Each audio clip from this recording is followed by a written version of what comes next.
একটা কথা কি বলতে পারি বৌমা? জি অবশ্যই মা, বলেন। আসলে তোমাদেরকে কিছু বলতে আমার খুব দ্বিধা লাগে, কারণ কোন কথার কি মানে দাঁড় করাও। বলেন মা, কোনো সমস্যা নেই। আমি জানি না আনিস আসলে বিষয়টা কিভাবে নেবে। মা, বিষয়টা যদি আমাকে নিয়ে হয় তাহলে আপনি বলতে পারেন, আমি আপনার কথা মেনে চলার চেষ্টা করব। সত্যি বলছো? জি মা। অন্য 10টা মায়ের মতো আমিও চাই আমার বৌমা সংসার করুক। মা, আমি তো সংসার করছি, কোনো ভুল? তুমি চাকরি করো সেটা আমি বলছি না যে তুমি করো না, কিন্তু কি মা, একসাথে অনেক কিছু করতে গেলে সমস্যা হয়।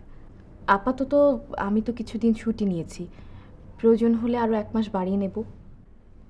দেখো বৌমা, স্বামী, সন্তান, সংসার এগুলো করতে করতেই সারাটা জীবন পার করে দিলাম। আমি চাই না যে তুমিও এরকম হও, জি মা। কিন্তু আমি চাই আমার বৌমা আমার সারা বাড়ি ঘুরে বেড়াক, সব কাজ নিজ হাতে করুক। এতেই আমার অনেক আনন্দ হবে মা। আমি আপনার কথা রাখার চেষ্টা করব মা। খুব খুশি হলাম। ওই আনিস এলো কোথায়?